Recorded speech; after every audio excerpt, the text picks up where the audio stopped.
सोचिए, क्या ये मुमकिन है कि कुछ स्टूडेंट्स सिर्फ कुछ ही हफ्तों में एक ऐसी सरकार को उखाड़ फेंके जो 15 सालों से सत्ता में थी? सुनने में शायद अजीब लगे, लेकिन 2024 में बांग्लादेश में बिल्कुल यही हुआ। ये कहानी है जेन ज़ी की क्रांति की, एक ऐसी कहानी जिसने ना सिर्फ बांग्लादेश को बल्कि पूरी दुनिया को हैरान कर दिया। तारीख थी 5 अगस्त 2024। राजधानी ढाका की सड़कों पर ऐसा लग रहा था मानो लोगों का समंदर उमड़ आया हो। हालात इतने बिगड़ गए कि प्रधानमंत्री शेख हसीना को अपना ही देश छोड़कर भागना पड़ा, और इसी के साथ 15 साल पुराना शासन ताश के पत्तों की तरह एक ही झटके में ढह गया। तो सबसे बड़ा सवाल तो यही उठता है कि आखिर ये सब हुआ कैसे? कैसे एक मामूली सा लगने वाला स्टूडेंट प्रोटेस्ट इतनी बड़ी सुनामी बन गया कि उसने एक इतनी मजबूत सरकार को जड़ से उखाड़ फेंका? चलिए, आज इसी पूरी कहानी को परत दर परत समझते हैं। वो जो 5 अगस्त का दिन था, प्रधानमंत्री आवास के बाहर का नज़ारा, वो वाकई में ऐतिहासिक था। हजारों लाखों लोग और हवा में सिर्फ एक ही गूंज थी, बदलाव की। ये असल में उस चिंगारी का नतीजा था जो पिछले 1 महीने से सुलग रही थी और अब एक ऐसी आग बन चुकी थी जिसने पूरे देश को अपनी चपेट में ले लिया था। अच्छा, इस पूरे तख्ता पलट को अगर जड़ से समझना है तो हमें थोड़ा सा पीछे जाना होगा। कहानी की शुरुआत होती है एक स्टूडेंट प्रोटेस्ट से। मुद्दा था सरकारी नौकरियों में एक पॉलिसी, लेकिन ये विरोध बहुत जल्दी ही कुछ बहुत बड़ा बन गया। तो ये जो पूरा आंदोलन था उसकी जड़ में था एक बहुत ही विवादास्पद मुद्दा, सरकारी नौकरियों में कोटा सिस्टम। देखिए, सालों के विरोध के बाद इस सिस्टम को हटा दिया गया था, लेकिन फिर जून 2024 में एक कोर्ट का फैसला आता है और इसी फैसले ने उस पुरानी और कह सकते हैं विस्फोटक बहस को फिर से जिंदा कर दिया। तो देखिए, 5 जून को जैसे ही हाईकोर्ट का फैसला आया, चिंगारी तो लग चुकी थी। जुलाई आते आते स्टूडेंट सड़कों पर उतर आए, लेकिन कहानी में असल मोड़ तब आया जब 2 बड़ी घटनाएं हुईं।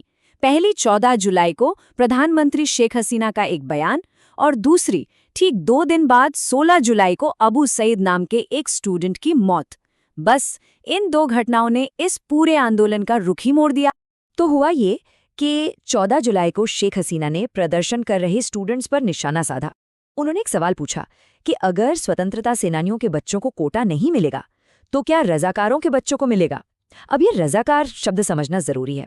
ये उन लोगों के लिए इस्तेमाल होता है जिन्होंने 1971 की जंग में पाकिस्तान की सेना का साथ दिया था।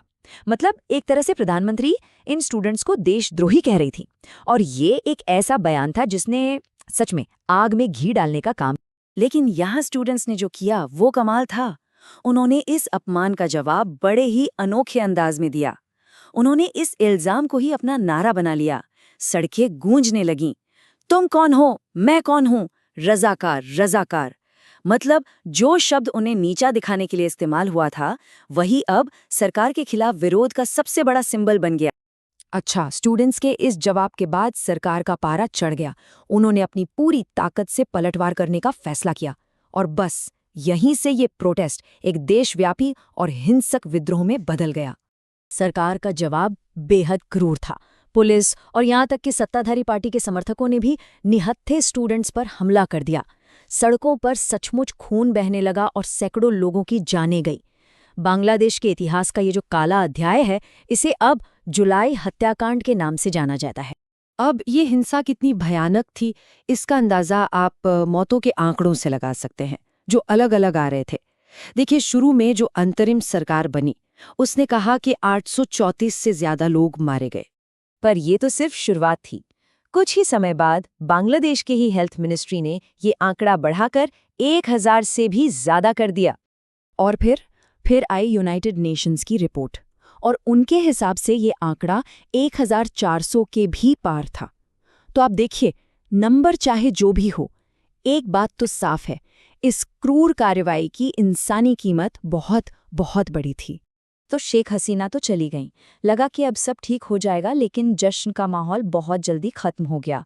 उनके जाने से बांग्लादेश में एक तरह का पावर वैक्यूम बन गया और देश अराजकता की दहलीज पर आ खड़ा हुआ। हालात सच में बहुत खराब थे। सोचिए, देश में कोई चुनी हुई सरकार नहीं थी। संविधान में भी ये नहीं लिखा था कि ऐसी सिचुएशन में क्या करना है। ऊपर से सड़कों पर हिंसा भड़क उठी थी। हालात इतने बिगड़ गए कि जिन पुलिस वालों का काम कानून व्यवस्था बनाए रखना है, वो खुद को असुरक्षित महसूस करने लगे और हड़ताल पर चले गए। और इस अस्थिरता का जो सबसे डरावना नतीजा निकला, वो था टारगेटेड वायलेंस। समाज के अंदर जो दशकों से दबे हुए धार्मिक और सामाजिक तनाव थे, वो मानो एक ज्वालामुखी की तरह फट पड़े। और दीपू चंद्र दास का जो मामला है, वो इसका एक बेहद ही दर्दनाक उदाहरण है। दीपू चंद्र दास एक कपड़ा फैक्ट्री में काम करने वाला एक आम इंसान। उनके खिलाफ ईश निंदा मतलब धर्म के अपमान की एक झूठी अफवाह फैला दी गई। बढ़ती भीड़ को देखकर फैक्ट्री ने उनसे इस्तीफा तो ले लिया, सोचा कि मामला शांत हो जाएगा, लेकिन ऐसा हुआ नहीं। भीड़ फैक्ट्री के अंदर घुस गई, दीपू को एक कमरे से बाहर घसीटा और उसे पीट पीट कर मार डाला। और इतना ही नहीं, उसके शरीर को एक हाईवे पे ले जाकर जला दिया गया। बाद में जब जांच हुई तो पता चला कि ये सारे आरोप पूरी तरह से झूठे और मनगढ़ंत थे। अच्छा, इस क्रांति का असर सिर्फ बांग्लादेश के अंदर ही नहीं हुआ, इसकी लहरों ने पूरे साउथ एशिया के जियोपॉलिटिक्स यानी भू राजनीति में भी एक बड़ी हलचल पैदा कर दी। और सबसे बड़ा और सबसे तेज बदलाव दिखा बांग्लादेश के दो पड़ोसियों के साथ उसके रिश्तों में। एक तरफ था भारत, जिससे हसीना सरकार का काफी करीबी माना जाता था, उसके साथ रिश्ते एकदम से तनावपूर्ण हो गए। और दूसरी तरफ था पाकिस्तान, जिसके साथ दशकों से ठंडे रिश्ते थे, वहां अचानक एक नई गर्मजोशी दिखने लगी। तो सवाल ये है कि भारत के साथ रिश्ते अचानक इतने बिगड़ क्यों गए? इसके पीछे मोटे तौर पर 3 बड़ी वजहें बताई जाती हैं। पहली, जो नई सरकार आई है, वो भारत की नेबरहुड फर्स्ट पॉलिसी को अपने अंदरूनी मामलों में दखलंदाजी मानती है। दूसरी वजह है इकोनॉमिक।